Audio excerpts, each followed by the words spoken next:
It's Friday afternoon, which means it's time for your favorite comedy talk show, The Random Kristian Show. Today, The Random Kristian Show is interviewing author, producer, director Barry Walton. The Random Kristian Show is brought to you by Mrs. A's Famous Salsa Buena. Just visit mrsafamous.com for recipes and where to find Mrs. A's Famous near you. The Random Kristian Show is proudly supported by Colonel James Neal Broaddus' The Advisor. This group is a great resource and network for creatives. Find The Advisor on Facebook today. Intro music provided by the Dead Campers. Check them out on Spotify or at deadcampers.com. Head on over to creativecoatingskc.com to get your logo and brand on all sorts of promotional products. Now here's your host, Kristian Random. Also known as Virtual Adventurer. Because I never... Virtual Venturer? Venturer. Venturer? I was trying to work on a superhero name, and it... Vivi. The Vivi. Random Man? Come on, you are Random Man. Oh, yeah. The big R on your chest. What? Your internet flibbled. Your internet flibbled. Probably aren't. Yeah, because the Spectrum, our wonderful internet provider. Oh, it's like being in Watertown again. Okay. All right. Hey, kids, welcome to the show. It's Friday. It's this afternoon, and that means it's time for some fun and random frivolities. I am Kristian. That gentleman right there to my left, right? Somewhere. Yeah. Yeah. I'm all over the place. That's Andrew. And together we form up and make what we like to call the Random Kristian Show. We're here most Fridays. Random Fridays. We're here on Random Fridays. Yeah, and around this random time of 4-ish in the central time zone, as to where it's 5-ish in the eastern and 2-ish where Andy is on the far other side of the world. On the best coast. The West Coast is the best coast. Yeah, I miss it, but not that much. Right. But my aim will get better. I get it. There it is. Yeah. There it is. Yeah. Heyo. All right. And we're very excited because we had a little delay in getting him on, but Barry Walton is here. Wrote a book called The Unknown Adventurer. It's about his journeys through life, dealing with his faith and how it's strengthened and possibly weakened and then re-strengthened, learning from failure. I mean, when I met this guy, I got to tell you guys, literally just had amazing. I think I figured I was going to have like a quick 5-10 minute conversation, just talking to him real quick. I think we talked for like an hour and a half, just me and him on the phone. And we're just like, no way. And we kept talking, and we had these little weird parallels throughout our lives and stuff. Just similarities and whatnot. So we blocked out 4 hours for today. Pretty much. Yeah. I bought extra time on Restream, our live stream provider. And we're going to be here. It's going to be a marathon session. Right. Yeah. Just such a great guy and so interesting to hear these things. And this book, I mean, I've only allowed myself to skim through it so I don't go flat like, right. I have done. We're not talking about that anymore. And just, I mean, some of the great things. Just super cool. Sometimes scary. And, that's how life is. But anyway, so we've got him on. He's produced, directed all sorts of documentaries. I think he's won Emmys, all sorts of awards. I mean, this guy is really so accomplished, and he's got Endless Media Productions. Here, I'm gonna just throw this up here right now. Let's flash it up there. Let's just put the crawler up so people can start figuring out where to find Mr. Walton. Endlessmediame.com. For those of you on the audio version, or if you're looking, it's on the scroller right there. Or you could just find him on IMDb. Barry Walton. So many great documentaries. They're all over YouTube, on Prime Video. Super great. So anyway, very yeah, and as you can tell, I'm very excited to talk to him. We're supposed to have him on a couple of weeks ago and had some delays, so now we got him. We locked him in. He's literally locked in a room, so he can't leave. All right. And whether I thought we stopped this practice, Kristian. Remember the lawsuit? The COVID protocol is in place. All right. Yeah. All right. So it's happy bubble time. Instead of, okay. All right. There is a time release, so yeah, we should probably just not spend too much time yipper yappering. How is everything on the West Coast, which is, the messed coast? It's great, man. The sun's shining. Summer is what? You're in the Pacific Northwest. There is no sun. No, we see a great big ball of fire in the sky today. It's amazing. Wow. Yeah. Or is that the comet that's coming to destroy us? Could be the comet that's coming too. But, for now, we're going to think it's the sun, and everybody's going to be fine. And everybody's going to start praising the sun god. Exactly. Right. Sacrificing goats and maybe, we will. Yeah. We will go out in a blaze of glory trying to get a tan. Putting on the Hawaiian tropic dark tanning now. Yeah. Yeah, especially for my pale, but I would actually see, I could probably, if I was out there, I could defer the sun. That's true. No, that's true. Yeah, you would absorb all the light. Oh my God, that I could be super sun venture. Oh yeah. Virtual guy. Randomly. Right. So maybe I should wear my Random Kristian shirt or Random Kristian Show shirt like you do. Well, I always have to be different, don't I? You do. I do. I was gonna say difficult.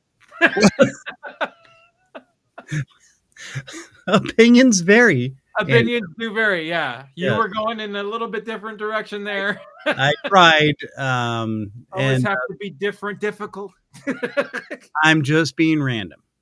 Exactly. Which again, see, you're changing it. You're changing it up. You're keeping me on my toes. You're staying on brand. If anything, I think you're the lame. I'm the lame one here. Right. And I wouldn't say lame, just really kind of annoying and chatty. But is this it is what it is, Andy? Is this tell the truth day? Because I don't know that we have a long enough show, Kristian. So we have a guest coming on here shortly. Right. And I think we need to be moving on because there's quite a bit of jimmer jammer. So Barry Walton coming on, and Andy's in the Pacific Northwest where there's actual sun today. 30 minutes of sun is good for you, so it's very nice. Yeah, just so everybody knows, and that's listening at home, randomity is the basis of this show. It is the bold process of knowing and discussing everything about nothing in particular. Welcome. Ta-da. Ta-da. Yes, we're yeah, I know. And we do it live. Always. Don't worry. It's under control. We're doing it live. All right.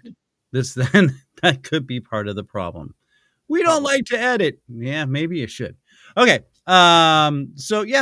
We actually have sun finally after over a week or so of rain and clouds and misery and Memorial Day was amazingly mundane, but it is. Yeah. And so there we go. At least it wasn't the 4th of July and trying to, light fireworks off into the rainy skies and nobody gets to see anything. Yeah. It's that's funny. Our first 4th of July in Oregon, it rained. Oh, yeah. And we're like, is this normal from now on? And But it everything. has not rained since on 4th of July. So, Oh, well, see, you guys are the bearers of 4th of July Yuletide feeling. sure. 4th of Juletide? How? I don't know. No, Anyway. yeah. No, I don't know. You dried everything up, is what I'm trying to say. So, Yeah, well, that's a problem that I have, I guess. there's medication for that. Right, yeah. Oh, we're so off track at this point. It's not even funny. All right, kids. So, every week we have this little fun thing we like to do, and it's called the Random 9 List. Hello! Andy has a crack team of 6th graders, now 7th graders, right? Almost. Oh, that's right. They have still under 10 days left of yeah. no, yeah, like 7 days left of school now. And then they'll be releasing the hounds. But because of the testing this week, I had to step up and write this one. Oh. Yeah. Oh. Yeah. Well, that's So good. Yeah. Hopefully they pass their test. That's Right. Yeah. So that's if more important. if it's a bad list, it's on me. Right. Well, and so yeah. All right. So what do we have for Random 9 List this week, sir? So this Sunday marks 13 years of me being married. Hello. Well, yeah. Congratulations, my friend. And thank you, Mrs. My friend. Right. So this is 9 random things I've learned in 13 years of marriage. Uh-oh. Then you have locked the door, correct? No, she's gone. Yeah, no. We're in a safe space here. We can talk. I can shout this across, and nothing's gonna happen. I was gonna say we got the right. No, red alert. Red alert. No, if I go silent, then she's home. So it could be a random 3 list. Yeah. If a blunt object comes in from the side at some point and takes me out, my wife has returned. We'll carry on as if you were still there. Exactly. Right. Yeah. All right. So let's start it off with number 9. 9 random things that I have learned during 13 years of marriage. Giving space during arguments is huge. There's a lot to be said about going to a neutral corner of the house, only to get back to arguing after you've had a quick drink of water and a good look at the ring girl with the next round on it, and then just go right back to it. I wish I would have known. I would have had a actual bell. Of course. Yeah. Number 8. Random things. Sorry. Number 8. Random things I've learned in 13 years of marriage. Numero ocho. Never go to bed mad at your partner. My wife is Italian, so I fully expect to wake up next to a severed head of some animal at some point. More than likely the gopher. Right. Yeah. Right. If for some reason she's still mad at me when we go to sleep at night, but hasn't happened yet. 13 years. Or if not, it's a preemptive strike. That's true. Yeah. That's very true. So yeah. Right. Where is the cat, by the way? Haven't seen her for a couple days. Oh. Sleep on the couch, buddy. Yeah. Right. All right. Let's go to number 7. Numero 7. 7 random things I've learned in 13 years of marriage. Or 9. And this is a pro tip for husbands out there. This is going to be good. You don't need to guess what she wants for her birthday or Christmas. Just ask. That way you cannot screw it up and you cannot disappoint her. Just ask. There's no harm in this. That actually gets the DJ air horn because that is a pro tip. Ruth. You will thank me later. Don't guess. Yeah. Because Right, exactly. Yes. I've played this game and I've learned and Right. divorced and remarried. And so at this point, honesty is the best policy. And hey, and that leads into number 6. Oh, numero seis. Number 6 random things I've learned in 13 years of marriage. Do not be afraid to admit your shortcomings or things that you're not very good at to your partner. Full transparency is a perfect card to play at a later date. I told you I was an idiot. You may have been asleep when I said this, but You I said gave you full confession. you said I do. You said I do, fully knowing that I am not 100% here. All right.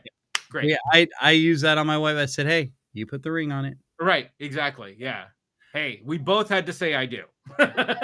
And now let me ask you this. How long did you guys date before you married? It was technically a year and a half, but she said yes 8 months in. Oh, wow. Whoa. Yeah. So you really swooned her right off the bat. Oh, I did. Mm-hmm. Yeah. A lot of cash involved.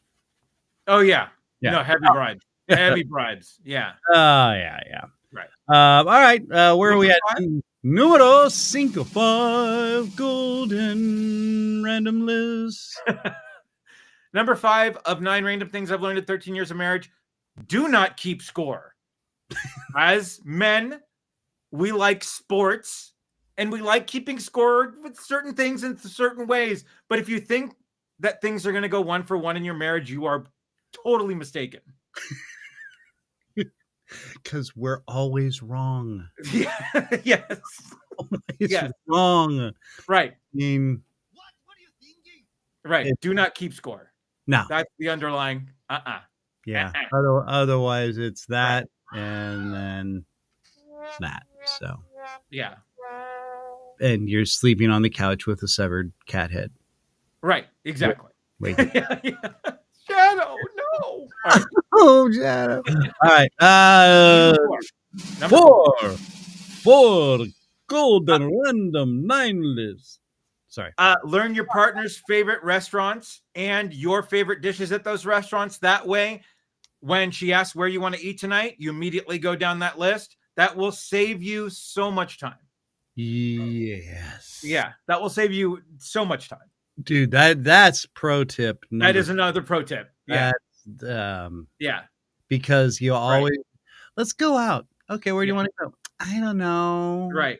Yeah. And so then, like, you make the mistake of saying something. I'm cool with going to, Right. No, you list your favorite restaurants and it's no, I don't feel that way. No, you will eat at your favorite restaurants when she goes out with her sister or goes out with her friends. You go to your favorite restaurant. Yes. Yeah. Until you eat theirs. Yes. Right. Yeah. Number 3. Number 3 random things that I've learned in 13 years of marriage. Never, ever compare your relationship with your wife to anybody else's relationship or marriage. Oh. That only sparks resentment and other issues. So you live in your world.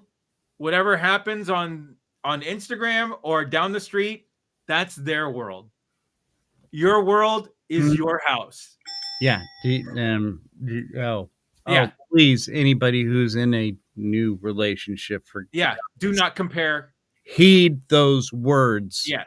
For the love of God. Right. I mean, even if you're just dating, this is not just a marriage thing, even dating, you just do not cross those worlds together, because as you cross them together, it's called a reaction, and boom. Right. And then Exactly. And you're an awfully lonely man, and this is your friend. All right. Number Número dos. 9 random things I've learned in 13 years of marriage. You would be surprised at the impact that just because bouquet of flowers has. Good. Yeah. because and even just the little ones at the supermarket where they're like $5, you're like, doesn't need to be big. nope. Totally the thought. Yeah. Those So are winners. just because flowers, just because. Pro tip. Right there. Yep. And I think that's what they're called too. Yeah. Yeah. I think there's a little tag that says just because. Just because. Yeah. And it's huge. It's sweet. It's right. huge. Number one. Get flowers. Number one. Oh. I see where that's going. Got it. Number one, 9 random things I've learned in 13 years of marriage. Bring it. The phrase that typically accompanies a task from my wife that adds whenever you can get to it means right now. No stopping. No collecting $200. Do not pass go. You right do it now. You stop what you're doing because right now is when you can get to it. because this is what's happening.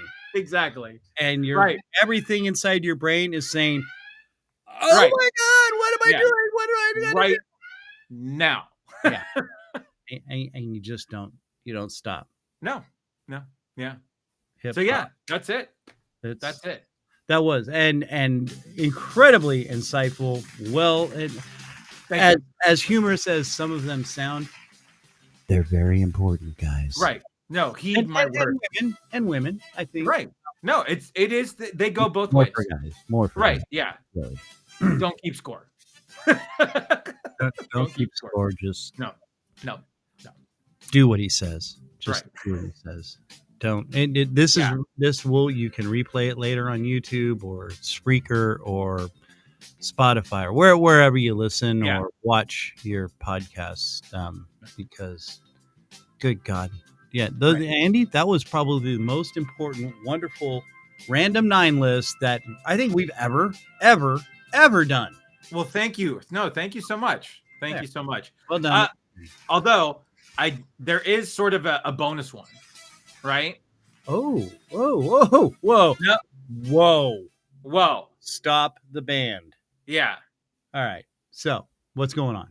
So the bonus thing that I've learned in 13 years of marriage, Mrs. A has the best salsa. Oh, and I was gonna say, as I was in pre-show, and I was eating some of these chips, with this stuff, you know what it's called? What is it? It said salsa on the jar. Oh no! What'd you get, though? I got subpar stuff. This is not salsa. You know what is salsa? Not this. Fresh ingredients. No onion, right? Yeah, this got onion. No. Yeah. My wife's not going to kiss me. So, hey, extra bonus point. No onions before kissing. That's right. Yeah. See, you could have Mrs. A's famous on an anniversary and be fine. But you know what? Chicks love garlic. Yeah. Love garlic. You eat a clove before you go make out. That's all I'm saying. Right. Yeah. But again, the freshest ingredients. Yeah. And it's the way that's made. This is the problem about the distribution that she's battling right now, is because she needs to keep it as fresh as she can. So she's trying to find ways to be able to ship it as fresh as possible, or have it made in another place so it can be shipped and kept fresh. And anyway, that's why it's in the refrigerated section. It's called Mrs. A's Famous Salsa Buena. There's three amazing flavors, not 9. No, but there will be 5 total. Yeah. Okay. But 3 that you can get right now. 3 you can get right now from the West Coast to the Rocky Mountains. You can find the medium. Oh yeah, salsa verde, baby. Salsa verde. That's your favorite. That's Yeah. I'm anxious right now. And number 3 is the hot. The hot. Okay. Now, the hot ain't that hot. It's right. It's got a you know what I'm saying? Yeah, it's got a nice little kick. Right? It's gonna get you something. But now there's the new coming out mango, mango. Oh my God. The mango pineapple. Mango pineapple. And the delicious red delicious. delicious. Oh my God. I'm old and feeble and somewhat intimidated by live performances. Right. So those two are she's bringing back because they were in such high demand and everybody kept asking, I mean, hey, these three are amazing, but you know what's even more amazing? Pineapple, mango, and red delicious. Yeah. Just saying. And so she's saying, you know what? I hear what the people are saying. You need these delicious salsas. Boom, here they are. Again, Pacific Coast. Okay, here's Pacific Coast. Here's Rocky Mountains. Everywhere in between there, you go to your refrigerated salsa section. Mrs. A famous salsa. In fact, she made it even easier. Okay, I know, this is hard to believe, but there is a website. If you go to mrsafamous.com, hold your hats. You're going to find locations of where this is sold. Okay, it's updated all the time. Don't forget, there's amazing, simple, easy to follow recipes, easy ingredients for amazing food to make with this salsa. All right. Or not even with the salsa. It's just amazing food, period. She loves to cook, so she's put all these ingredients. She's going to be on the show. You've seen her before on this show making food. This is what it's all about. All right. Mrs. A famous salsa buena. Yep. Find it in the refrigerated section, Pacific Coast, the Rocky Mountains. Go to mrsafamous.com. Get it. Got it. It's done. It's good. Sup. That's for the homies. Right. Just keep it real, G. I'm bringing the streets to the virtual venture or random show thing. Is this thing on? Yes.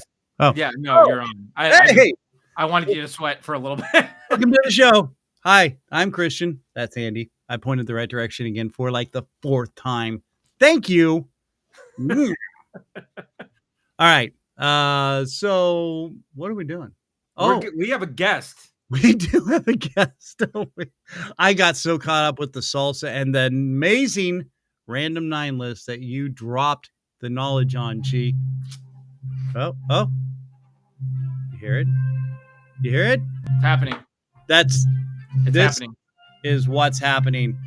Barry Walton, the unknown adventurer, coming into the show, wrote the book, dropped the knowledge, and brought it to us. Where is he? Why isn't he coming on? There. Oh, I hit the wrong button.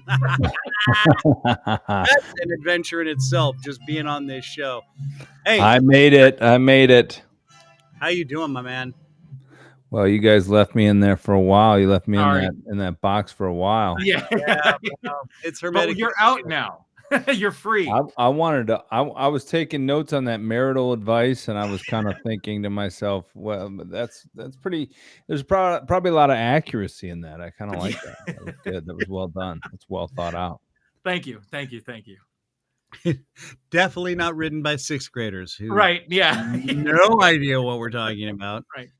Yeah, that was good. It was well done. Yeah. I had a couple of thoughts myself.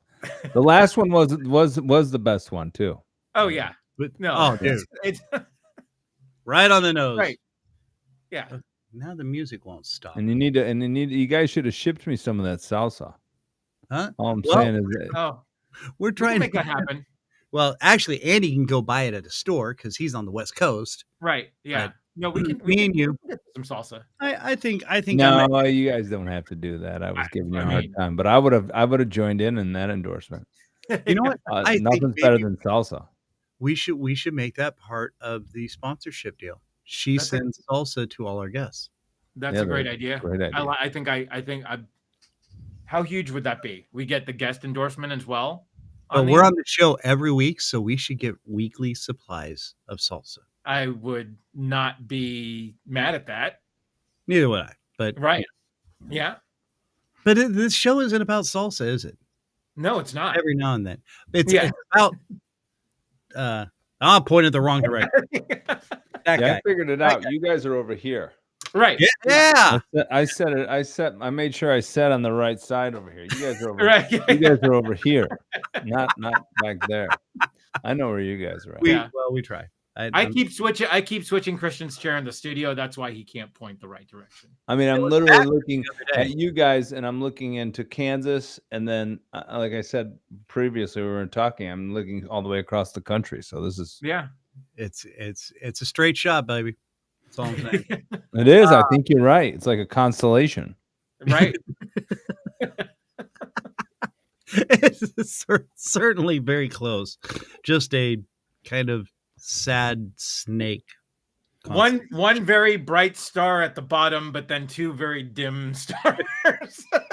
Oh man, give me you guys give me a lot of credit. That intro was pretty impressive. You guys give me a lot of credit. Hey, dude. Yeah, you have a very impressive resume of adventures and life, man. I mean, this book that you wrote, and let me pull this up again here for those who can see. See, I've even got a bookmark in here. I told you. I like it. The graphic. There it is. Oh, yeah. There we go. Go right now to Amazon and buy it. There you go. Yeah, Amazon.com. And I was sitting in the green room with you guys, and I was flipping through some scrolling, and Tony Robbins is on the PBD podcast. I don't know if you know PBD podcast, but Tony's got his book right here. Yeah. I almost got up and grabbed my book. There it is behind me. I almost got it up and I was like, oh, I'll just set it right here. I was like, I guess if you're Tony Robbins, I mean, if he's going that hard, I ought to follow suit. Right. Tony Robbins, he's always going hard, man. I mean, he's hardcore, whatever he does. He's the young kids are the term the young kids are using nowadays. I say young kids, I'm kind of aging myself, is full on. Oh yeah, full on. There you go. Do you hear that term, full on? I have all day long, bro. Yeah. Do you? Oh, you got it. Do you have a kid that's like a teenager or what?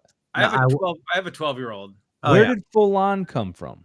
That's Full House. That's a good. Yeah. Right. Uncle Jesse. Oh, I'm dating myself. Good old Uncle. That's Jesse. a good question. I don't know the origin of full on, but that's now I need to figure that out. Where's Andrew? It's a thing. Full on, bro. He's learning.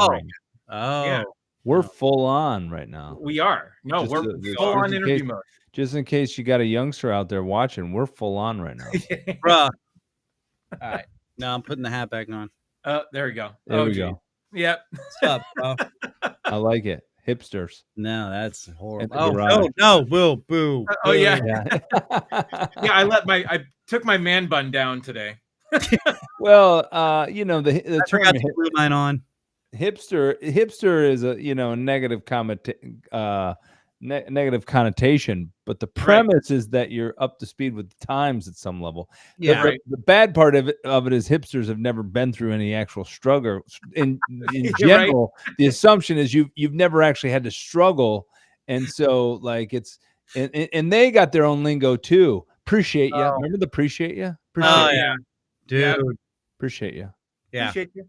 Get that all day long. Oh my God, we used to have a whole slew. I used to hang out with some guys and we did production in Detroit. And I worked with this company in Detroit and we would do stuff for Chrysler and Dodge and Jeep. And so that type of production just attracts, the hipsters. It flies to shit, for lack of a better term. Look, I'm guilty too, because I moved to Hollywood at 20 and chased the dream. So I have no one, I can't point the finger, but by the time I come to this point in my life, I'm, in my 40s and I'd gotten my tail kicked many times. And it's just funny, man. They'd come to set and they always had the appreciate you for whatever, the slightest thing. And it's like, oh, okay, cool, man. I'll get yeah, thanks. Appreciate you too, buddy. Let's finish. Can we just articulate a full word? I appreciate you too. Yeah, right. Did it get to a point where did it get to a point where you had like a tick when you heard it? Like it Yeah, no, I mean, it's funny. Like I think it's abbreviations are good. I mean, but you just kind of, as you get older, you're just like, I can't get away with that. I just can't get away. Can't get away with the reco for the show today is, reco. What's a recommendation? Okay, all right. Right. I'm feeling grumpy. No, don't let it out, Kristian. Please don't. Back in my day,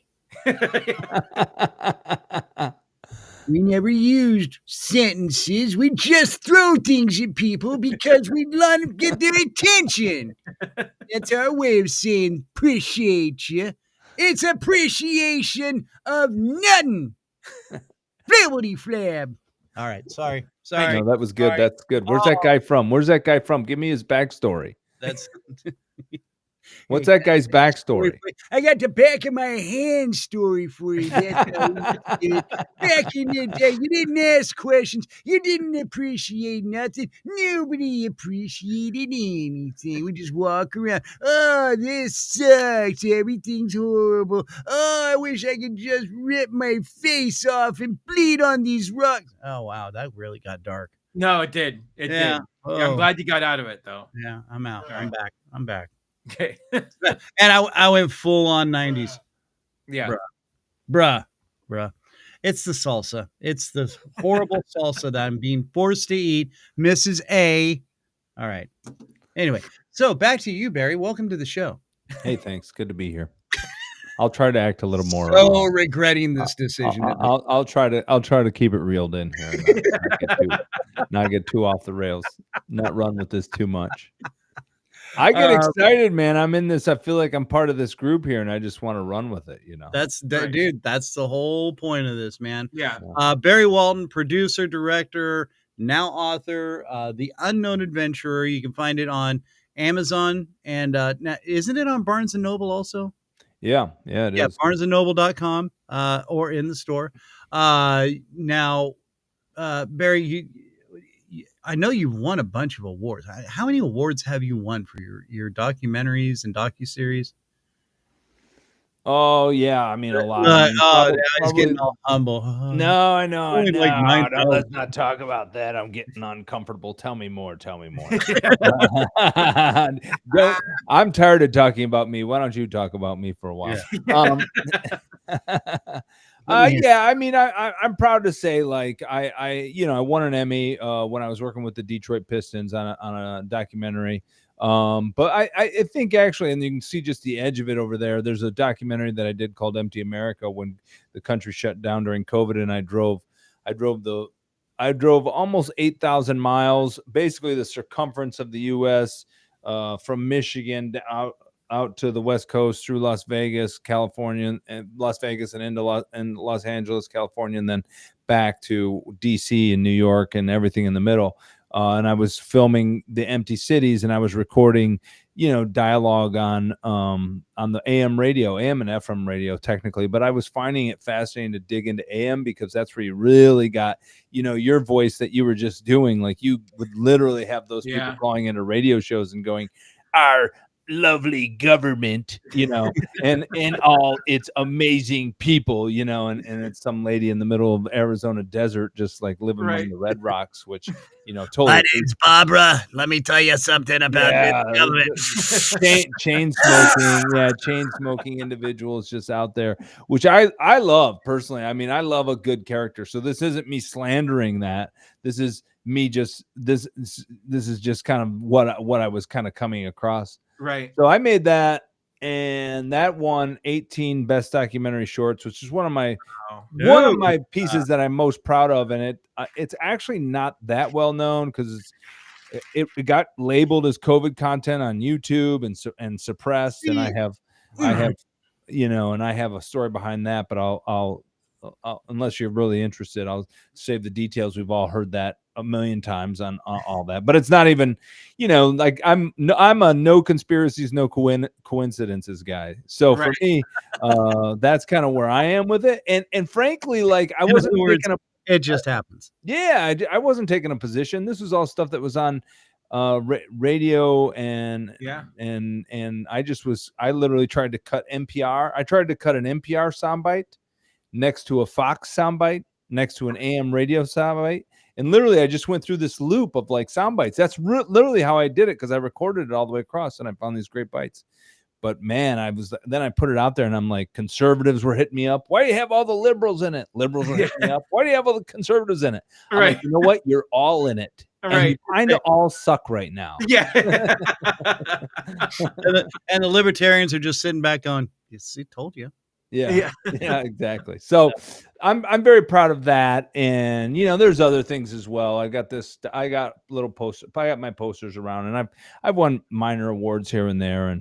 But most importantly, beyond the awards, is I love the work. I love connecting with the people. I've always been about inspiring people. I used to sit on the couch at home when I was a kid and watch Rocky, for lack of that's literally was maybe strangely enough, maybe Rocky was maybe one of the most impressionable films in my childhood. I can't, and probably that's the case for a lot of people, that and Rambo, but Rocky, I was just like, I was so inspired by his, just this idea of this, this down and out kind of guy getting his shot, getting his one shot, and this girl that loved him and she didn't want him to do it, but she always turned at the right moment. And then they rang that bell, ding. Yeah. Win, Rocky, win, ding. And you give that. You got 12 more rounds, kid. Get out there and crap lightning. Yeah, exactly. I used to do him. You rock. Whatever. I forget what it is. I've lost a little of it. That's my favorite. My favorite Mickeyism ever was when. No, when I got a good Mickey. Wait, I'll come back. Yeah. Go ahead. Go ahead, though. No, when the wife was in the hospital and she wakes up and she says win, and literally Mickey, what are we waiting for? Yeah. Oh yeah, what are we waiting for, Rock? Yeah. No. I don't know. I was waiting for the Jello. Exactly. I mean, you get the goosebumps. You're like, oh, America. Anybody who watches that movie and doesn't like when all that happens and he's turned, like that whole thing, I'm getting goosebumps right now just thinking about it. Yeah. In my head. Yeah, dude. In my head. Yeah, dude. The Russian, he's cut. The Russian's cut. Right. Oh my gosh. Or when he takes out Clubber Lang. Also, when the fight turns right there, you're just like, holy crap. Yeah. I mean, in the back of your head, that's how the story's going to play out. But when it happens, you're just like, there it is. Oh, he's going to kick his ass, but he's getting angry. That's what he's doing. But that, you know what really sells those movies though is the Bill Conti theme, like that. The theme music for Rocky was like that into the storyline was just, it was a marriage made in like perfection. Yeah. Right. Oh yeah. Well done. It was well done. Well, kind of like your documentaries. It was very well done. Yeah. Well, that's you're giving me a lot of credit there, Kristian. Look, and I'm a middle of the packer, and I kind of know where I fall in the spectrum. Like I'm a working class kind of. I guess I was a little bit like a Rocky in some regards, minus the fact that I'm yet to win the championship. But like I'm a middle of the packer. That's a running term, and if you're running a marathon or whatever, the middle, it's obvious what that means. You're right in the middle there, and that's kind of where a lot of my work is, which I've come to terms with that. I'm okay with that. I've been swinging for the rafters for 15, 20 years, and you just finally reach a point where you're like, I'm a garage band. I'm a cover band. That's what I am. I'm a cover band. And I'm okay with that, but I think there's a lot of it. But my point is I always wanted to inspire people, and that's my goal. And hopefully I've done a little of that in there. And maybe the book, I think I might actually be a better writer than I am a documentary filmmaker. I think that book is better than, I just need to tell people need to open it up and buy it. Cause I genuinely think it's a mastery. It's one of my best things I've ever created. It really hooks you. And it was very hard not to read all the way through it, because once I started reading, I'm like, oh my gosh, oh yeah, okay, and then I'm like, oh, okay, you're going too deep, just stop. Which we all know why. But and again, now I'm sorry. I want to go back to that documentary real quick because I thought it was very interesting how you took such. I mean, really, it was such a sensitive subject at that time. Talking about COVID. Yeah, the COVID and Yeah. how you were traveling around and you were talking about how empty and how blank the world had really become. You Yeah. know, because everybody put the walls up, man. The hardest thing for me with COVID was I completely was the American identity kind of got so lost for me. Dude, I grew up with an Sorry. with a no, it's cool. I jump in there.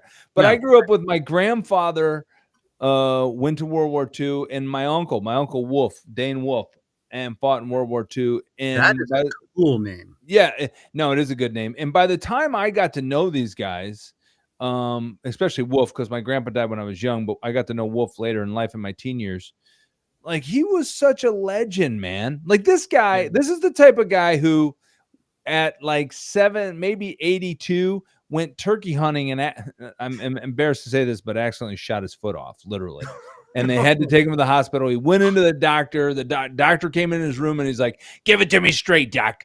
If I can't keep it, cut it off." Like, and they did. They just cut it off. And he's just with that chainsaw right there. He's like, "Give me a knife. I'll do it." Yeah, I know, exactly. But my point is like, he used to say, "I won the war." That was his joke. Yeah. But he went up through France.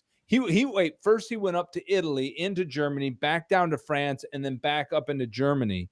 And he used to do the gliders. They used to pull these gliders into war, and these gliders, lots of times they would get detached and they wouldn't have a landing area. They would crash them, tons of them. And he told me this story once of like one crashing in the Mediterranean, and he dove under and pulled 2 of his buddies out of it and got them on top. He was literally like a war hero. And like, there was this legendary kind of, the cynicism that is in America today didn't really exist even just 20 years ago is not accurate. 30, this would have been the 90s, 80s, so 30, 35 years ago.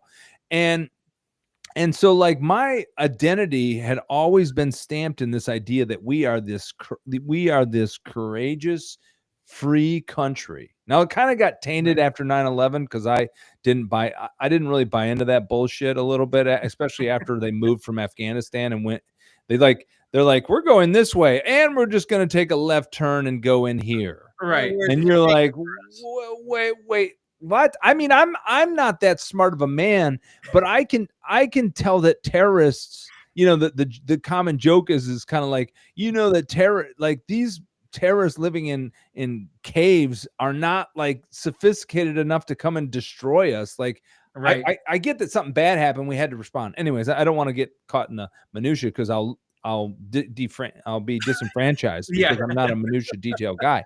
But my point is, we're being monitored. It's fine. Don't worry. Yeah, 9/11, I was suspect, and then COVID, I was like, holy shit! Like, what happened to us? And I'm driving around the country at this, like literally between February and April, May, there was a window there where I went Chicago. When I drove through Chicago, I was dumbfounded. It was one thing to be in my basement in Detroit. It was another thing to drive through Chicago with no traffic during rush hour. Right. And then I did it again in Minneapolis. Then I did it again in Los Angeles. That was creepy because I lived in LA for 5 years. I know what the 405 10 interchange looks like. I know what at midnight it's still packed. Yeah, I know. And dude, I drove from the Angeles Crest to the Santa Monica in 45 minutes. In any time in LA history, that's a 3-hour drive. Maybe, yeah. Easy. I mean, and then the creepiest of them all was Las Vegas because it has no culture. Its only culture is tourism. Yeah. And then it went on to DC and New York, and the experience. New York, there was just like this aura of fear, just like a fear that didn't make sense. It didn't feel like New York. I'm like, New Yorkers are the toughest people and the proudest. And everyone respected New Yorkers. After 9/11, we were all like, New Yorkers are the badasses, right? Yeah. they're like charging forward. I mean, whatever you think of 9/11, the New Yorkers were hardcore and kept charging forward. I got good New York friends, and they're strong people. And I'm like, what is going on? It just, the national identity was just like, I was so confused at our national identity. And that, yeah, so that and they moment fed was off great. of it. They used that against us. I mean, and we're going down a big old rabbit No, hole. but we don't have to go down it. If you No, want to no, keep it hey, light. dude, that's why it's called the Random Kristian Show. Yeah, it is kind of Right. random, but the rabbit hole that we're going down is using it against us. Well, go deeper into that. Tell me more what you're thinking. Well, I'm saying they kept us lost, got us lost, tried to medicate us to help thin us out, and it worked in a lot of cases. Well, And it's still working. I'm now very you can firm kind believer of say that because you see the science that's coming out that there's a lot of and that's I mean that's such a COVID. And I'm not saying that against you. I'm just saying that's one of the terms they started science. using all these Trust little it. catchphrases. Christian, trust the science, man. Trust the Right. science, yeah, Why aren't you trusting the science? Why aren't you trusting the experts, bro? right. And What's wrong then with you're you? like, well, who is this expert?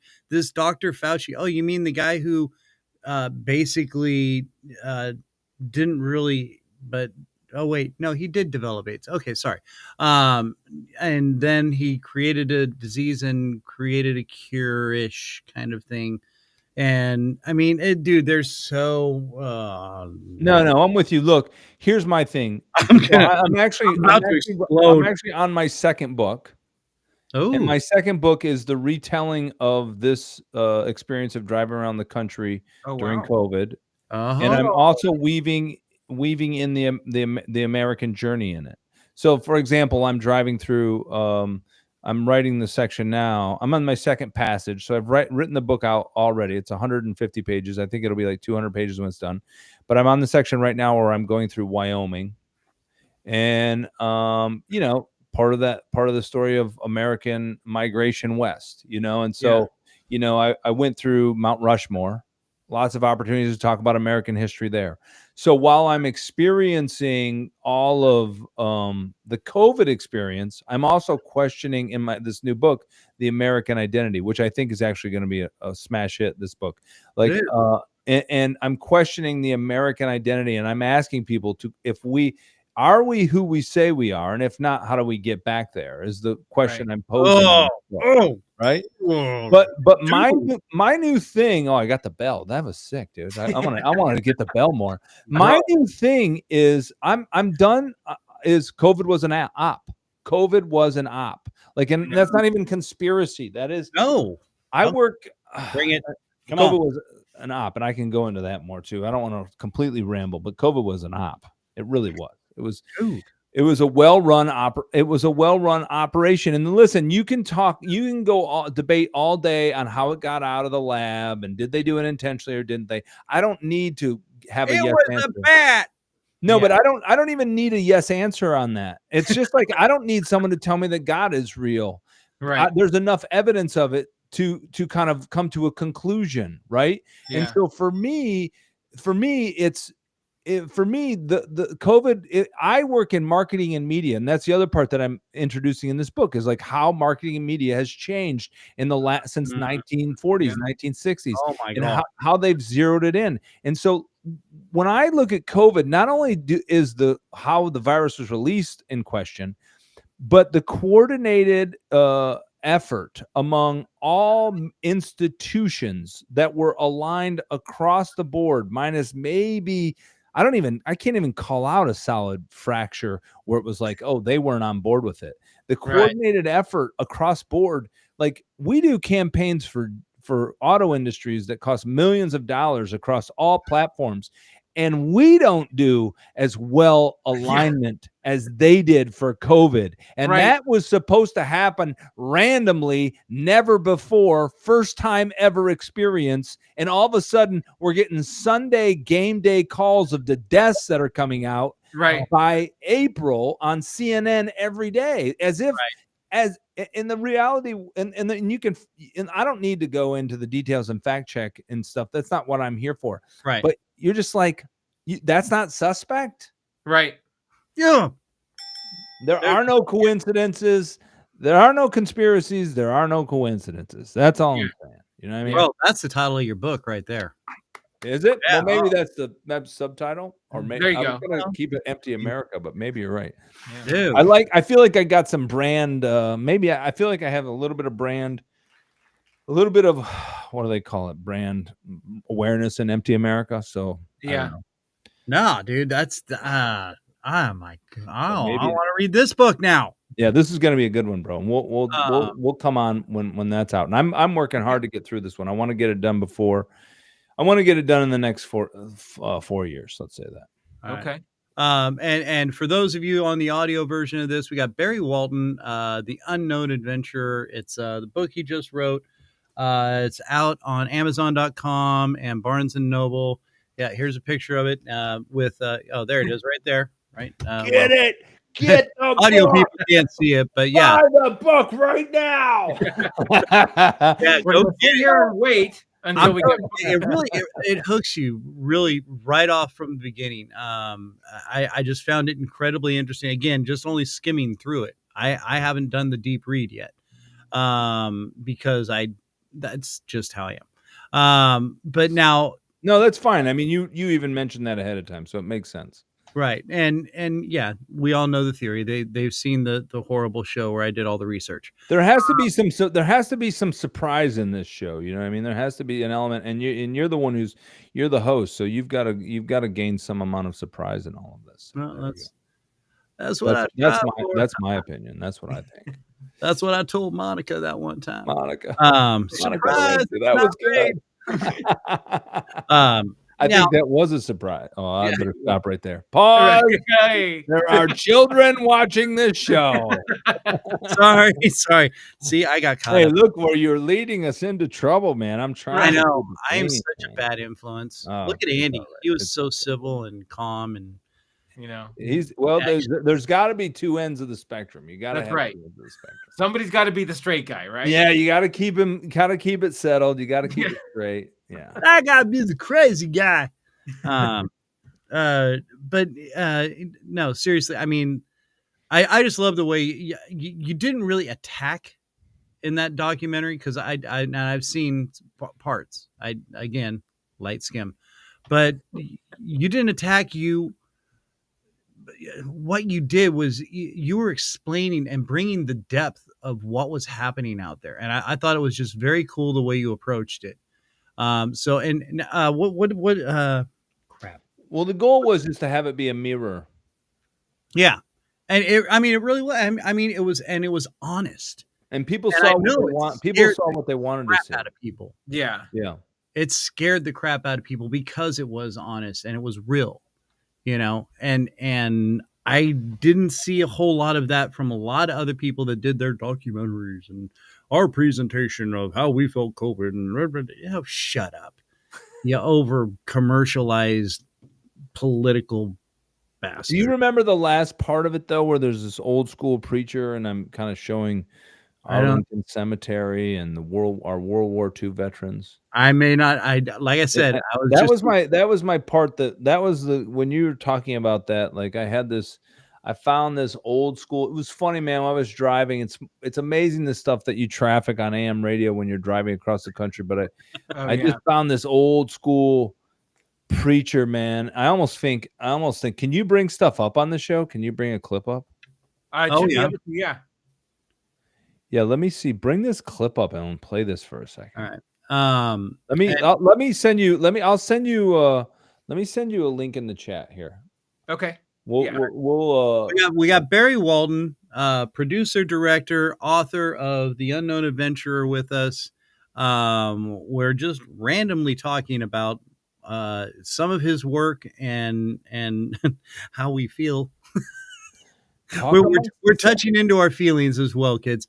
But the book, again, The Unknown Adventure, it's out on Amazon.com and BarnesandNoble.com. You can find it, get it. It is a great, enthralling read. I cannot, you do get hooked in with it. And he's done so many great documentaries. You've done some sailing Oh yeah, I I mean, sailed the Pacific. yeah. Sailed the Pacific. I'm gonna send you a link right here. I sailed the Okay. Pacific from San Francisco down to the Cabo San Lucas. There it is. And I actually gave you the link it. with the time code. And you might hear a little of this old school preacher in this. I love this guy. And I think I have him sliced up. I was kind of trying to scrub through it, but I'd love to hear a little of his Okay. voice if I can remember. Yeah, give me 2 some of his seconds to words. bring Yeah. this in. No, but I'm happy to talk more about the sailing doc, but let's see if we can get this. I think you guys will like this. I want to touch on that, and then we A need running doc to of dive Tim into the Moyes. book here. I mean, that was the whole purpose of bringing you on, is our book. Your book. It's all of this is in the book. Like, Yeah. my journey as a filmmaker is in the book. So, Right. Oh yeah, here, let's see this. Okay, here we go. And so let me go full screen here. Ready? Yeah, let's see what we got. Hate the evil, love the good, and establish justice in the court. From the day I got elected, but it wasn't the day, it was many months before I got elected. This has been a witch hunt that was illegal. Now, the world is full of those that will sacrifice the great institutions of the universe, the institutions that hold us together, just for the sake of satisfying an individual fancy. Dude, see, I love that. It gives me chills watching that. They will sacrifice the institutions that hold us together to satisfy an individual fancy. Like, for me, that sums up at some people are going to hate this. This is so controversial because two things can be true. COVID can be a horrible thing that happened and people died and people were lost and it's disgusting and it was a shame and it sucks. And people can use that opportunity, whether it was planned or unplanned, and they just use it to use it as a, like Hillary Clinton says, no catastrophe, never miss a catastrophe, an opportunity, an opportunity for a catastrophe, and people can use it for their own personal agenda.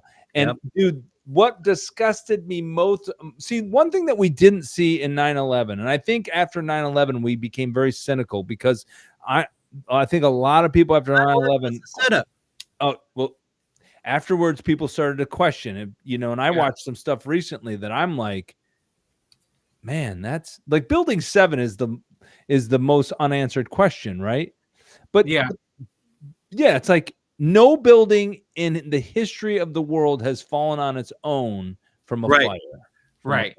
Ever. And just drop. Building 7 fell under the premise that the shards in the fire collapsed it. But if you look at the history of structures in America that are skyscrapers, there's never before has a building fallen because of fire, because they build these things.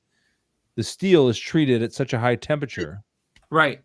And the technology at that time you're talking New York City where the skyscrapers are the existence of their world. Yeah. And all of a sudden this building just drops. Yeah. Nah, that does not just happen.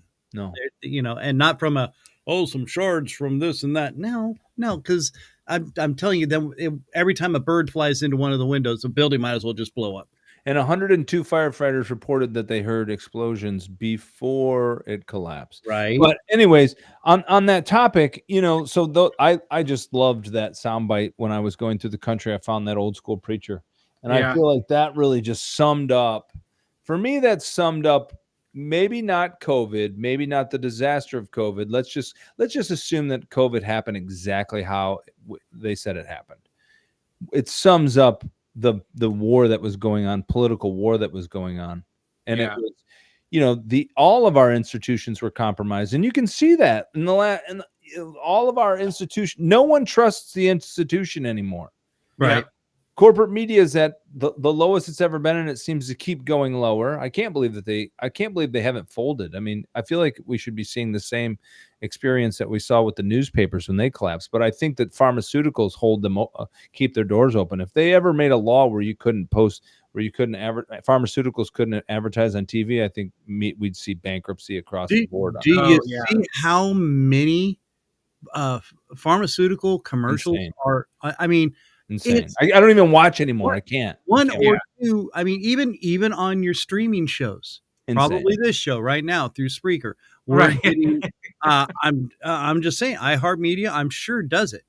You know, and there's certain things we can and cannot approve on what they can play.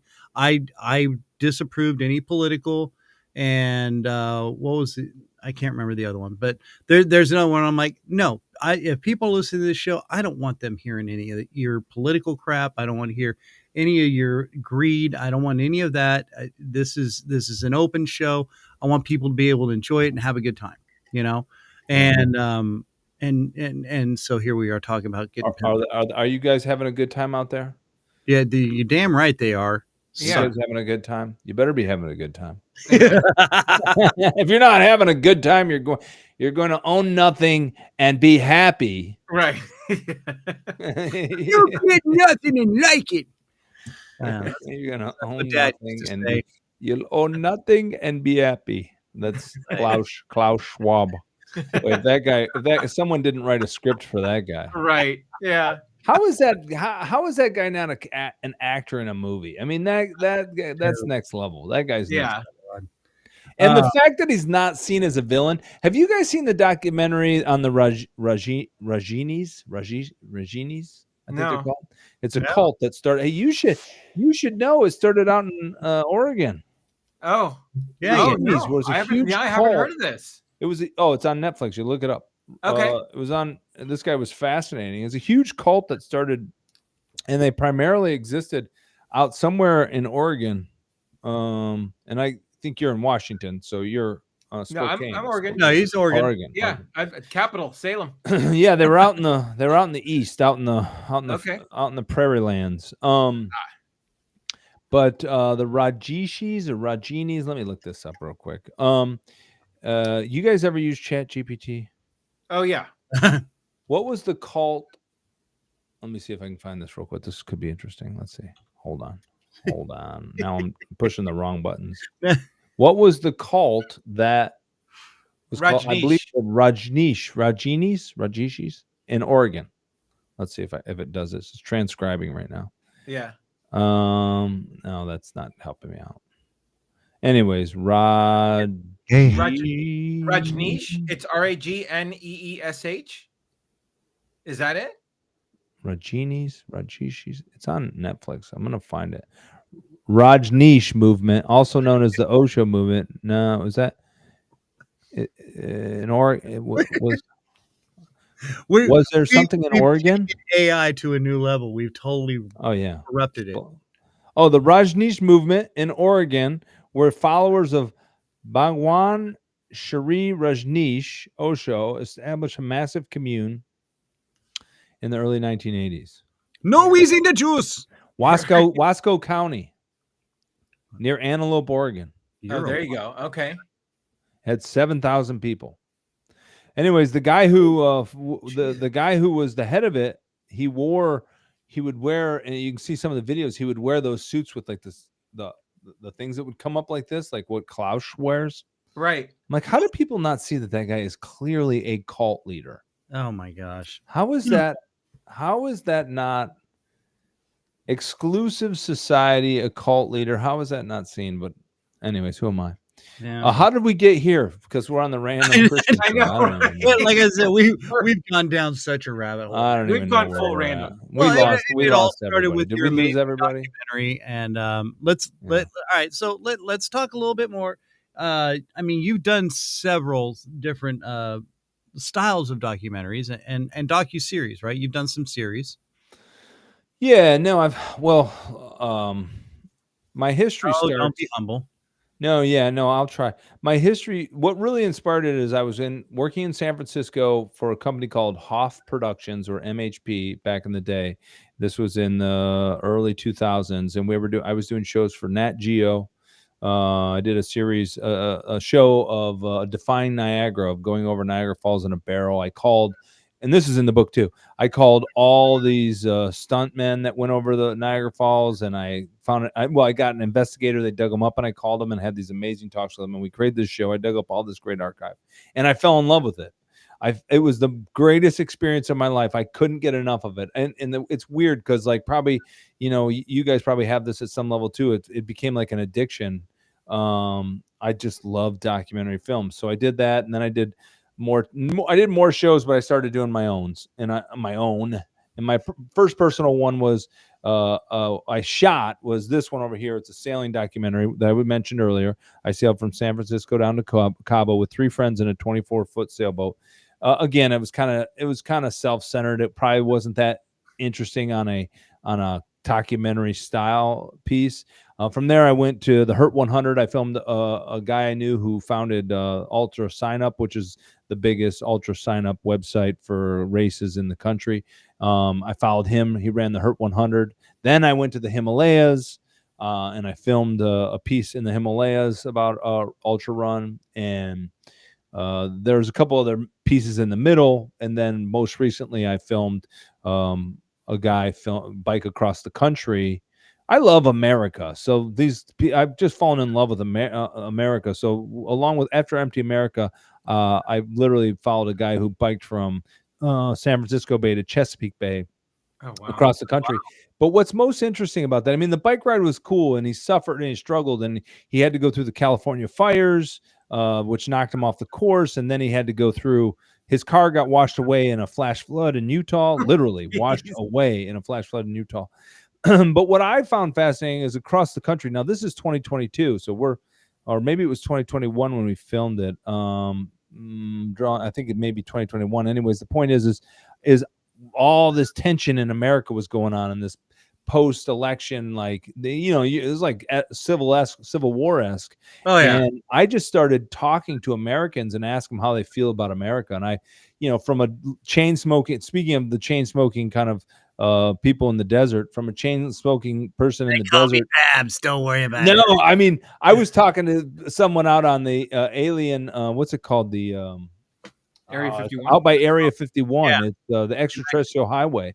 And that's a fascinating area, and I got stories out there. But then to people in Pennsylvania near DC and across the board, Americans, red, white, and blue, all just wanted to get past this. You know what I mean?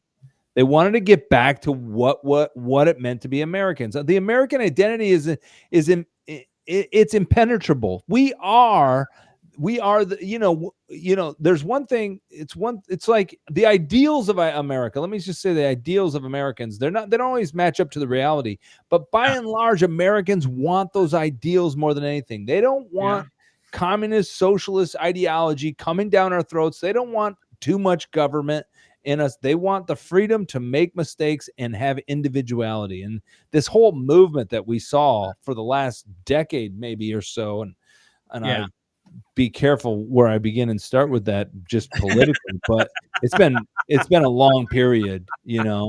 I think it started in 2008, but people just are like, no, dude. I would say, I'd say early 2000s. I could 2008.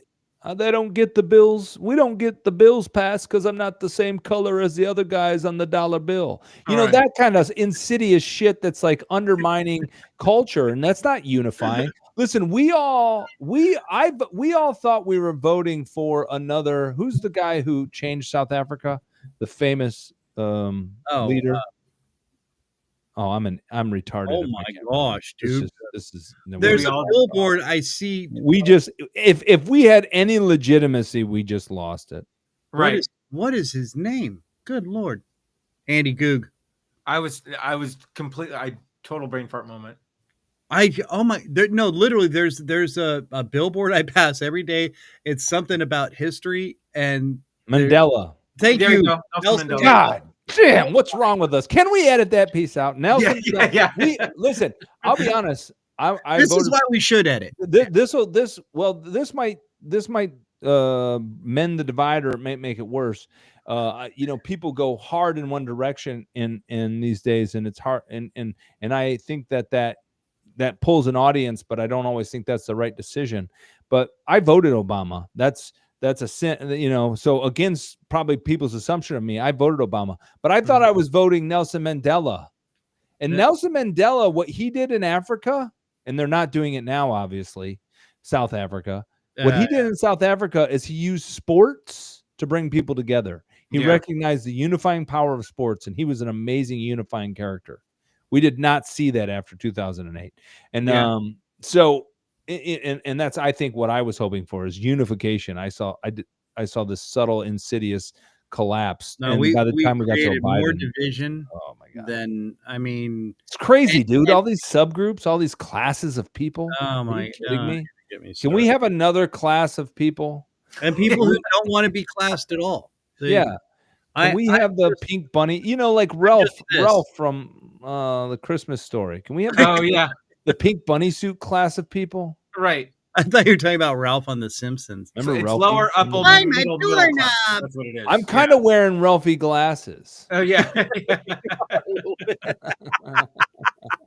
I need to get rid of these glasses. I just realized they're Ralphie. Oh, dude, glasses. they're great glasses. You like them? No, Yeah, because you're from Kansas City, and they understand. That's actually a very fashionable city.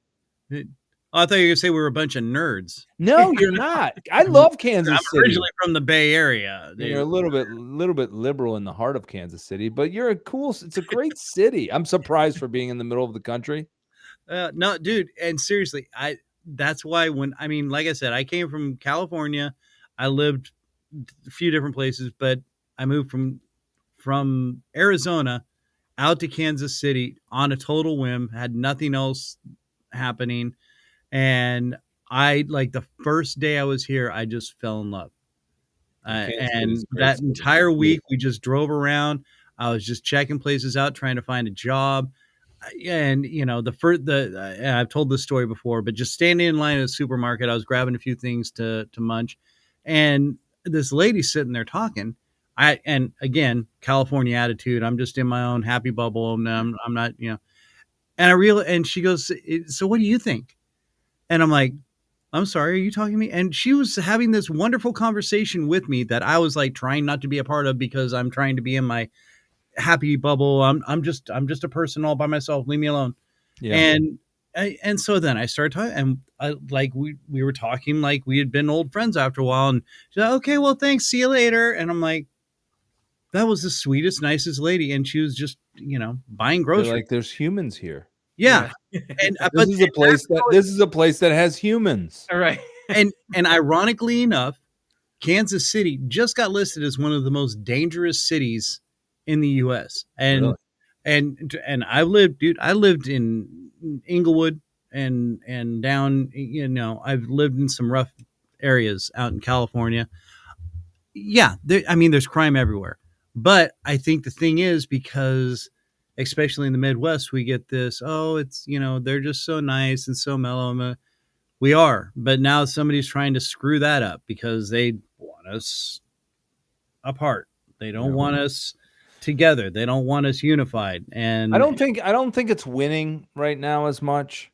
That whole thing. Because people are getting called out on it, and the actual facts are starting to show up, and people are like, you know what, you are full of crap. Yeah, and people I don't have to believe every opinion you throw at me. People are just tired of the margins. You can't slice the margins any thinner at this point. It's just like people are so tired. And what made us great in the 80s, minus, I like Tim Dillon. I don't know if you guys ever listened to Tim Dillon. He's a comedian out in California, and he's crazy and off the rails. But he has this great clip. I was scrolling through Facebook. He was on Rogan, and he has this great clip where he talks about like what America was in the 80s is we were raping and plundering and pillaging the rest of the world, but we were having fun here. we were having fun here. We were all having a blast. He's like, that's what we're supposed to be doing. We're not supposed to rape, pillage, and plunder the rest of the world and bring the spoils home and then fight each other. He's like, just enjoy it. It's like it happens. Death and destruction has happened throughout all of history. People rape, pillage, and destroy throughout all of history. That's what happens when you're an empire. Right? Stop fighting over it. Just enjoy it. He was like, that's what made the 80s great. And now we're all just fighting each other. Well, that and the cocaine. Yeah. Well, right. No. Sorry for some of us. Cocaine Cowboys. You ever seen Cocaine Cowboys? Billy Corbin. Yeah. Documentary. Oh yeah.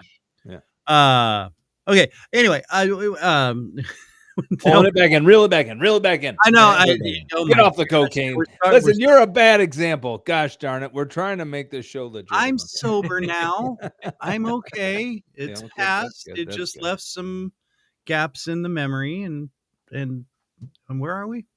Oh yeah. Hey, we're on the Random Kristian Show. We've got Barry Walton, director, producer, docuseries, documentaries, all over YouTube, Prime Video, and released the book The Unknown Adventure, which a lot of this is covered in his book. Amazing book. You can find it on Amazon.com and BarnesandNoble.com. Now let's get into the book. What inspired you to write the book? And this is your first book, correct? Yeah, this is my first book, and again, this goes back to the same reason. I'm sorry, I didn't mean to bring you down, Barry. No, man. Why'd you do that to me? Right. I mean, hey, This we is go my- back let's- to talking theories. Let's go back to something serious. Hey, look, I just listened to a piece on early adapters, and those are the people that are going to first read your book, are going to take a risk. And for those people, you want to connect with them emotionally at some level, and I think that what this book offers is inspiration. I mean, a lot of what I've done throughout a lot of what I've always, and we did it when we talked about the Rocky piece, getting goosebumps, and a lot of my life has been just I love being inspired. It drives me to want to be better. It drives me to want to do better. And for me, a lot of what drove this book was, gosh, I've done all these. I've done what I would consider pretty amazing things. The trips that I've taken, the films that I'm making, going to the Himalayas, working for Nat Geo, winning an Emmy, taking trips for several months on a sailboat, et cetera, et cetera, et cetera. And then I've also had huge lows where I've just been like, what am I doing with my life? Like, how did I get here? And why have I made these choices? Why am and I on this show? Yeah, how did I get invited to this show? And how quick can I get off? But we're gonna go big, guys. But the point is for me, it was about inspiration. I wanted to bring my experiences, my lives, and I wanted to give people a front seat to those adventures that either have taken them and can relate or haven't, and inspire them to do that a little bit on their own. So that was the biggest driving force. Was like I want to pass on a little of what I have. And look, at a young age, I don't know if it was my mom who said this or if it was just like almost a vision, but I had this moment where I felt like I could choose. I could choose for myself what I wanted. And I remember going through the Bible. You could be wealthy as a king like David. You could have power, or you could have wisdom. And I remember like Solomon, and I remember specifically saying, I want wisdom like Solomon. I want to have the wisdom of Solomon. And so for me, I believe God has given me a lot of wisdom. I believe God has given me a ton, and I don't give him enough credit. And in this show and kind of our joking and whatnot, I got to give credit to God for the book. I got to give credit to God for the films that I do. I got to give credit to God for any recognition that I've ever done. And, and that's not me. I'm not being a cheeseball. I genuinely mean it. Like I genuinely, we're going through a tough time right now as a family with, I'll save you the details, but we're struggling right now as a family. And dude, how many nights at 3 a.m. I'm walking around this house going, dear God, help me, help me through this. And so a lot of credit goes to God, because I do believe he's bestowed a certain amount of wisdom upon me. I think that wisdom is in my films. I think the wisdom is in Empty America. I think the wisdom, a lot of what I want to do is impart some of that wisdom to people through this book, and impart the wisdom of the practical understanding of God. And you talked a little bit in your introduction pre me coming on the show of like, his faith grew, he went away from his faith, and kind of this middle ground with my faith. I would only correct you and say that no, my faith was always on an upward trajectory, but what changed was my understanding of God. And so there's this moment in the book where I'm in Bible college, and I go to the mall downtown Minneapolis to Gavaday Commons, which is a famous mall, and I sat in this idol of consumerism, this beautiful mall that had a golden lip to a waterfall that fell down through the middle of the commerce, and up above there were stars, and it was just like this beautiful moment in this mall, and it felt like a church of commerce. It was a place of worship. Yeah. And I said to myself, that also translates to religion and religious practices. And for me, it became this journey of understanding the difference between ritual, religion, symbolism, and the practical relationship that we all have with God, right? We are all walking. Look, I would caution Christians to say that we're not all walking with God, because I think we're all walking with God. Some of us recognize it. And I think through Christianity, you recognize it, you accept it, you humble yourself, you submit to him, and you ask him into your life to guide you. And in that, you create symbiosis and a relationship to something greater than yourself. But all of us are walking through this life with God because we're walking on the planet he created. And whether we're recognizing it, whether we're denying it and worshiping something other than him, doesn't change the fact that there could be some technical, you could get me on some technicality there, but go with me on the general idea, because the technicality would be, you're rocking, dude. Go. I mean, the technicality in that would be like, God cannot have a relationship with sin, and that's the separation. So you could catch me on the technicality, but I do think that there's always the opportunity for relationship. And I think in large, it's always like that friend that you just got to pick up the phone, right? And so and so that was a big part of this for me, was like, what is that journey? And I don't honestly know if I did that clearly enough. I feel like it's in there. I feel like feeling disenfranchised in my Bible college years and going away in my LA years and kind of coming full circle later in life, and even more so now, which isn't in the book. But by the end, I recognized the practical application of faith. God wants to fulfill our dreams. He wants us to fulfill our life's goals and desires. I genuinely believe that. And I've seen him give that to me over and over again, as long as I'm willing to kind of move within kind of his space. You know what I mean? I was about to say, as long as you're willing, that's the thing. You've got to let it. And oh dude. Yeah. And what you see as what you see that you want through your eyes, your flesh, you'll see what the world will tell you want. Right. As a young kid, I wanted Hollywood, right? I moved to Hollywood. I chased Hollywood. That's what I wanted. And the book talks about my Hollywood experience. I was a Me Tooer at some level. I had some horrible individuals sexually harass me to the point that I had to leave Hollywood. It was a horrible experience with this guy out there. And so, but for me, I was chasing a very empty thing. I knew it.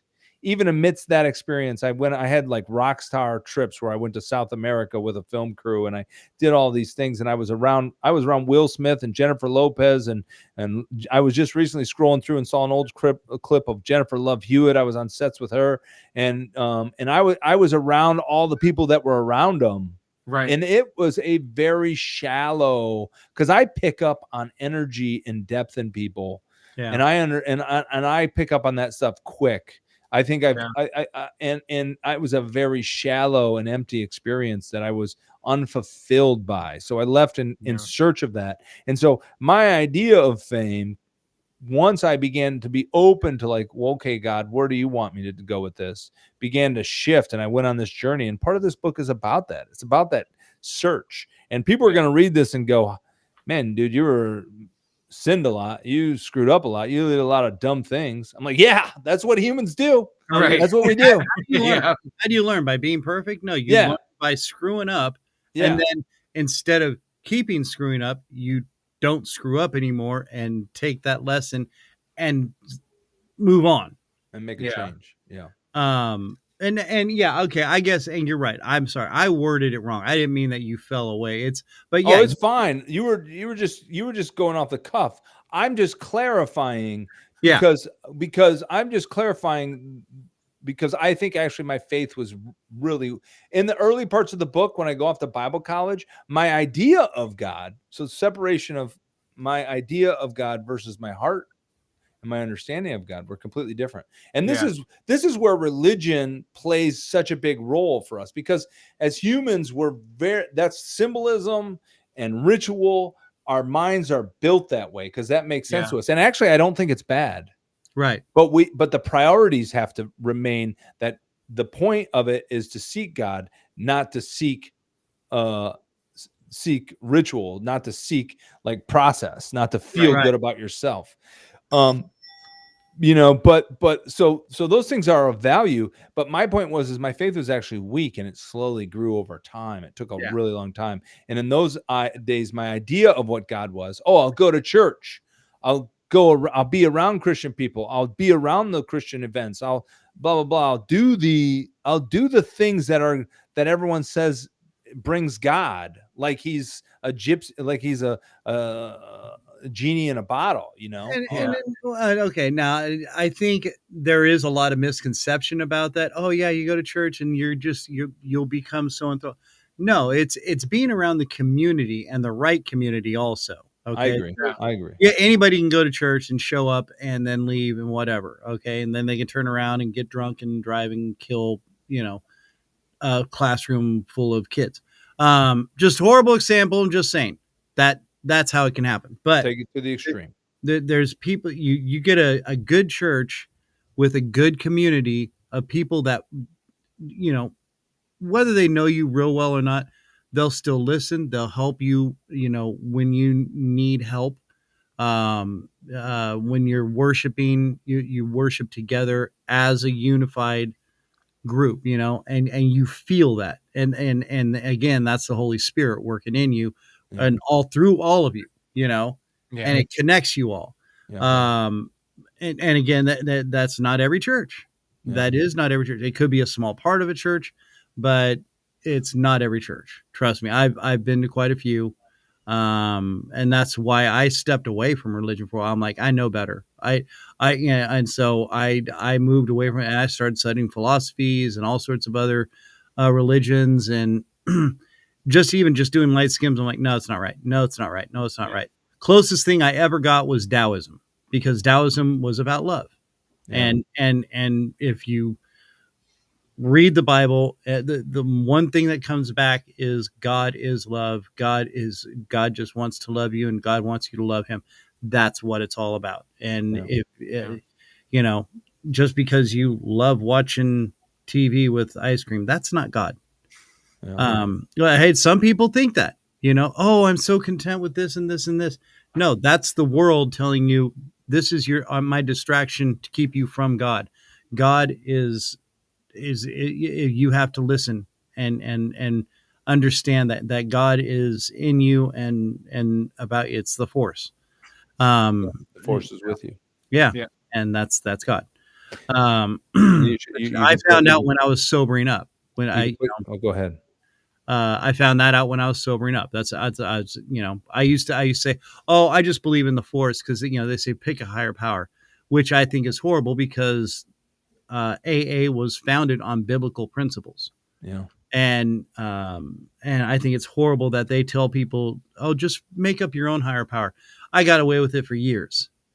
And then finally I realized there is something wrong and there's something missing. And it's because I didn't trust God. And then I accepted him back in my life and, still apologize to this day, But, it's look, I mean, I have strong feelings on that, and I think, and I agree with you, and my feelings are with regards to just pick. It's a controversial topic in this day and age, but here's the thing: is like you have to play every religion, you have to play it out to its furthest extreme. Yeah. Right. And for me, like I got into Buddhism, and so I can relate with you on Taoism. But in the Himalayas, and the monks and kind of the experience in their worship and their work, it was all about continued works. And the people that were highest on the rank were the ones that were like sacrificing the most, basically living in complete isolation, Right. Yeah. That's a play out. And there's a dark side too. There's a dark side to that. I was gonna say, because that can turn real. And that's across the board. And my thing with Christianity, and I say this all the time, and I think I'm in a men's group and I talk to the men all the time, and they still just can't. I don't think most people can conceive this, which is like at the beginning of Christianity is the end of Christianity. Like the whole premise of Christianity is that you accept something that you didn't earn, and you're forgiven for things and mistakes for no other reason than that's just the deal, and it's over. Yeah. There's no hierarchy. You don't have to climb a ladder. You don't have to keep doing harder work. You don't have to show up to church and prove yourself to people. You don't have to, to be the church lady. You accept it. Well, is that convenient? You accept a gift, and that's the beginning and end. Now there's a lot of debate on like what comes after that, fruits of and what, but in my opinion and my understanding of Christianity, the beginning is the end. Every other religion, to the best of my knowledge, and I've studied a few in my days, but maybe not everyone on the planet. The beginning is the beginning of going higher and climbing higher. It's works based. Yeah. It's all achievement and getting closer to nirvana, or getting closer to this higher experience. Yeah. There is no higher experience. The experience begins at sacrificing yourself, giving up your life, and following Christ, and accepting a gift that you could never earn or achieve. It's over. You know what I mean? And so that for me, that's for me. This is why we have to have you on again, because we don't have enough time. And dude, I knew we just should have. We're gonna do it again. We're definitely gonna do it again. We're gonna have to do a marathon series. Let's do a marathon series. Musical marathon series. Let's do the musical version with dancing, and we'll have lights, and we're all gonna dance and sing. I'm on board. Oh. And we'll tote that barge. And hey, dude, that was a throwback to Kansas right there. That's there you full go. Circle. Yes, it was. Oh. Yep. That's the Wizard of Oz, man. Yeah. Dorothy. She was in Kansas. We're not in Kansas anymore. We're not. I'm on the Missouri side, which is the better side. So oh, are you? Okay, cool. Oh yeah. Yeah. Trust me, you don't even want to start that debate out here. Oh man, gosh. You just lost half your audience. Right. Yeah. Oh no. No, that's all right, because the Kansas side, they don't.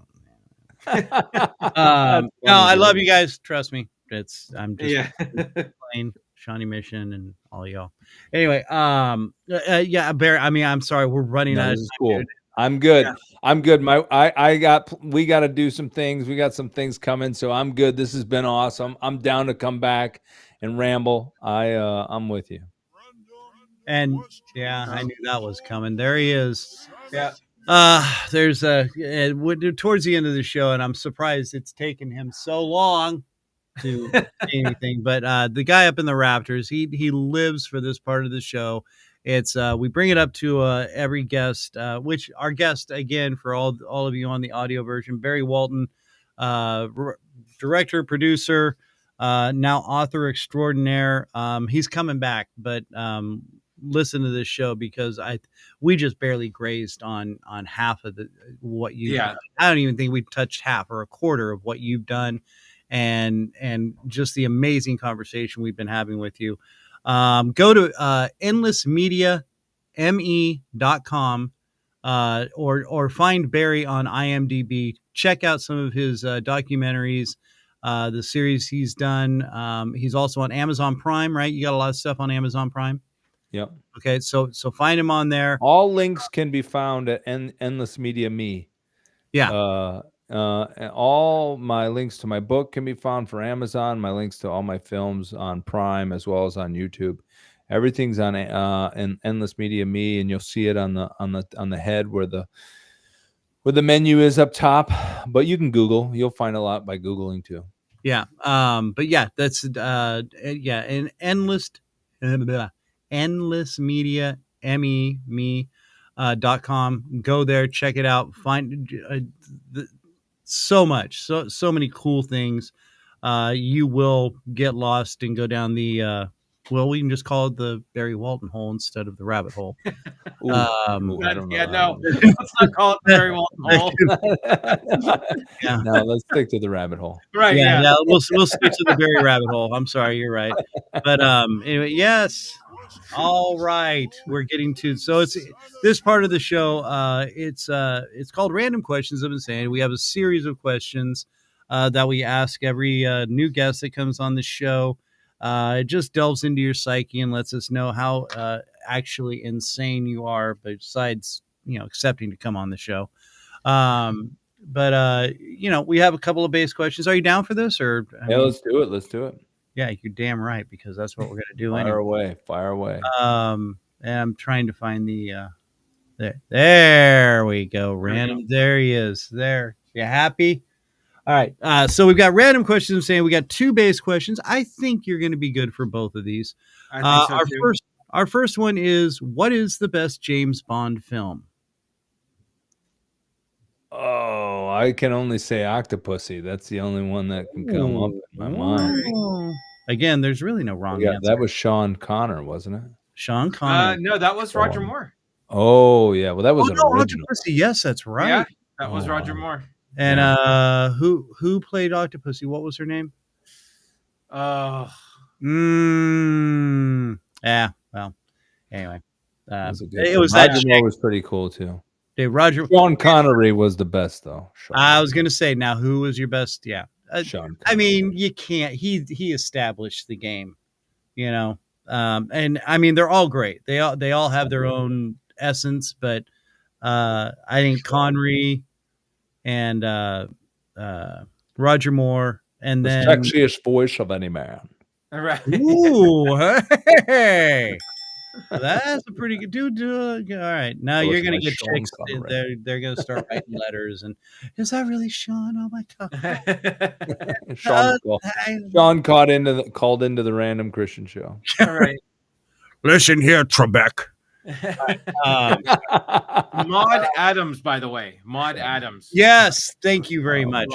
Yeah, I mean, she's a lesser known little sex kitten actress, but she I mean, beautiful lady. Anyway, all right. So now, second part. What is your favorite sandwich, and what all is on it? Oh, I think in Detroit there's a place that I used to go to in Birmingham, and they made a Reuben. Nice. And it was just a fat Reuben with some great mayonnaise and just the good Texas fried toast, and it was about this thick. Yeah. And, it's just a big ball of meat, right? With oh my gosh! That thing was so. We would eat that. I mean, I put on 20 pounds. Had to lose weight. I can't eat that. So those things were so good, though. Good old Reuben. I wish I remember the name of the shop. I'd give them props. It's in Detroit. Yeah. Once you find a good Reuben, I mean, dude, yeah, okay. Yeah, Reubens are the most amazing sandwiches almost ever. Yeah. All right. So, well done. You passed. At least sanity check. Well, no, that's where it really comes into play now. So we're going to go into a few more of these random ones. Because we're running short on time. So, Andy, go ahead and hit him. Yeah. What was your favorite toy to play with as a child? Wow. G.I. Joe is American hero. G.I. Joe is Did you watch the show too? Yeah, I did. Okay. Yeah. Now, how old are you, Barry? Cobra. I'm 51. Oh, 1974. Okay. Yeah. I'm 50. I watched Transformers right after G.I. Transformers more than meets the eye. The Autobots. I watched in such an epic age. Totally different state of mind. What was that? Wait, say that again. I said I watched it too, but in a totally different state of mind because I was older than you guys, Right. Oh. and I was eating crunch berries, but for a totally different reason. Yeah. Just Oh, somebody got into the green stash. yeah, bro. Totally. Yeah. Ask my friends. Trust. Well, they were there with me. They don't remember. All right. First class or coach? Oh, first class. Really? I mean, dude, I'm a working class guy. I mean, I have bootstrapped my way through life. My family are blue collar, but Yeah. it's nice to ride in first class. Oh, I'm not saying there's anything wrong. I kind of took you as, I mean, you're very I adventurous. let you down. I kind of let you down. No, I just kind of figured you more for a coach. Oh, well, I guess I just think of airplanes when I think of first class. Right. Yeah. Well, If I'm going to Mexico, listen, I'm 51 now. You call at 25. I think at 25. I'm going to Mexico. I'm getting my heroin. Look, I used to think those all inclusives were the dumbest thing ever. I still kind of question them. Yeah. So if you're talking about that kind of first class versus coach and all inclusive versus like experiencing the culture and eating you should change your question. It should be like, do you eat at a food truck or do you eat in, you know what I mean? Do you eat in a Mexican food truck? Would you eat in a Mexican food truck or would you eat in a high class restaurant? I go Mexican food truck any day, especially if it's in like Tijuana or something. Dude. Yeah. Incredible.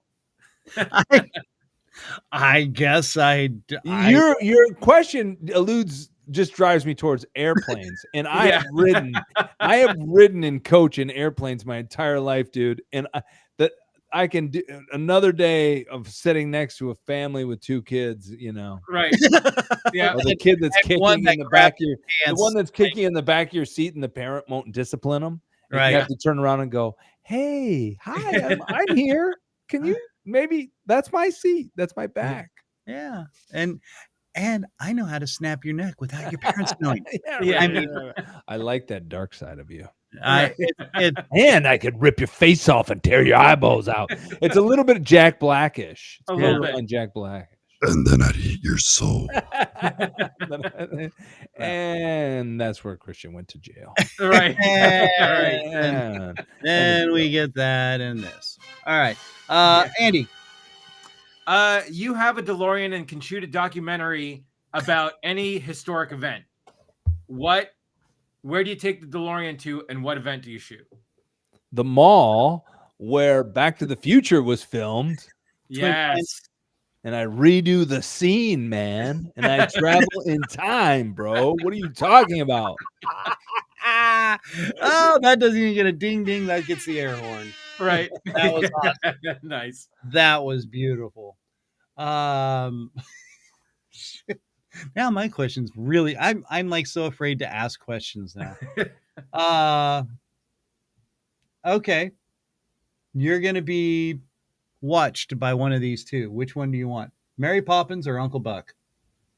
Oh, Mary Poppins for sure. Because she's hot, huh? She was. Dude. Oh, see, bro, we got to hang out. She had this like thing going on. Dude, but Uncle Buck would be so fun to just cruise around with in his old car. But yeah, Mary Poppins. I'd be like, can Uncle Buck is like a cult classic. Yeah. It didn't really catch on when it came out, did it? No, it took like forever. But then everybody's like, oh my God, it's such a great movie. And you kind of get teary at one point. Not going to lie. I mean, but I think maybe it was because what was it after he did Planes, Trains, and Automobiles? Because it felt like a version of that. No, I think that was before. Maybe it prepped him for it. Yeah. He needs the play off of a Steve Martin though. He can't carry it on his own. He couldn't. That's why I don't think he was successful in that film. Yeah, that's why Summer Vacation was not that great of a movie. Yeah. But anyway, we'll talk about that next time. Yeah, next time. John Candy films with Barry Walton next time. All right, Andy. It's your night to order pizza for the group. What are we getting? In the spirit of John Candy, we're getting Canadian bacon. Nice.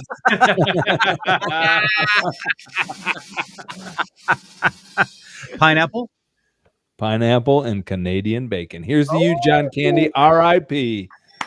Dude, Nice. you're a risk taker. Winning a lot of points tonight. Winning a lot of points. Well, you said you like the sound of the bell, so Right. I do. This is the best. This is the best experience. I love okay. it. Since Andy asked the pizza question, I've got to ask it. You have a choice to save the world. Who do you choose? Batman or Iron Man? Ooh, that's interesting. Oh, see, I knew. Michael Keaton, Batman. Whichever Batman you want to save the world, you can choose. Michael Keaton was a good Batman. He was. Yeah. I kind of dig Iron Man. He's a technical guy. I'm gonna go with Iron Man on this one. I'm gonna go Iron Man. Sorry, guys. Got it? That's the wrong answer in this. That is the best answer you could have I ever. did a bait and switch on you there. You thought I was going right and I went left. I was really about to say, wow, you just screwed that up. No more. No, Iron Man was cool though. I mean, he had Yeah. a mask that came down. What was cool about him was he had this hot assistant and he had a huge, beautiful house on the beach. That was epic. Yeah. But I do like the dark. I get it. I'm with you. I like the dark side. Well, obviously, the dark side. That guy there is Batman. Yeah, I'm the better choice. The Iron Man. Yeah. We've come up with the Iron Bat solution, so it's Batman and Iron Man combined, and Tony Stark intelligence with the Iron Bat suit. Anyway, okay, Andy, one more. Yeah, your food is bad at a restaurant. Do you say anything? Yes, every time. Yeah. He did not even delay. Food might be the only thing left to enjoy at 51. Right. Yeah. Sex is still pretty good, but I mean, we're getting older, so the gaps are spacing out. Last time we had it was 3 months ago. Right. Food is every day. Food is exactly. Yeah. No, that's a good question. I think I'm doing okay though. I used to. Anyways. I'm afraid to ask questions now. They're good right. questions. I like it. They're good. What's a good one to end on here? Where's your happy place? Right here, man, on the Random Kristian Show. Right here. Yes. This is my I'm happy right now. I don't want to go anywhere. Don't kick me off. I'm going to stay here all night. You guys are still going to be here. If we could, I mean, this is actually, we're going to run out of time. It's going to cut us off here in a little bit. So we better go before it cuts us off. All right. Barry Walton, kids, author of, where'd I put the book? I'll get it. I'll grab it. Unknown Adventurer. Yeah, here it comes, the unknown adventurer. The unknown adventurer. Find it. But I'm known now. Now they know me. Now we know him. Now you know me, but I was unknown. You can find it on Amazon.com and BarnesandNoble.com. The musical coming soon. That's not a bad idea. See? For Empty America, I had an idea of doing a stage. I had an idea of doing a stage act for Empty America. I'll tell you about it on the next show. Oh my God, yeah, because you're coming back. Hold that. I'll remind you. There you go. We may just do a whole new show tomorrow. All right, but in the meantime, going, guys, marathon. Yeah, and find him on endlessmediame.com, and you can find him there. Everything, all his books, documents, everything. Barry, cannot thank you enough, my brother. Thank you so much for being a part of this show. Please come back. We will talk to you soon, my brother. You are the bestest, and we will see you soon. Thanks, you, buddy. Guys, this is so awesome. I love this. Do it again soon. Yes. Thank you, Barry. Dude, see, I told you. It's going to be freaking amazing. The coolest guy. Ah, man. We need to talk to the guy who books people because he's doing a great job. No, for sure. Yeah. Wait a minute. What? No, it's not you. Yeah. Good Lord. Tries to take credit for everything. Everything. My goodness. It's welcome to my world. All right, kids. Well, listen, we are running very short on time, so we're going to go ahead and hit on out of here. And that music means it's time to hit it. So next week, we've got a guest that tried to have on this show. And if anybody caught it, sorry. It was horrible connection, internet-wise and everything. Mr. Punchline, comedian Scott Wood is going to be on the show next week. Same Iron Bat time, same Iron Bat channel. Don't miss it. This guy cannot keep up with him. You will have you laughing so hard. I think that was half our problem. Is we screwed up the internet by laughing so much. We've got to get going. We've got to get out of here. Thanks so much for being a part of this show. If you like it in any kind of amount, like, follow, subscribe, tell a friend, tell a neighbor. Listen to us on Spreaker, at least for the time being, until we get kicked off of there completely. In the meantime, we're going to take off. God bless you all. Thank you all so much for being a part of this. Don't forget, Mrs. A's famous salsa blend. Look for it in the refrigerated section of your grocer. If you're from the West Coast to the Rocky Mountains, there's a little insignia. Just look for that. Look for that. Ask for it by name. In the meantime, I'm Christian. There's Andrew. I pointed again in the right direction. We are the Virtual Venturers, and we are going to take off and see you next week. Peace out, kids.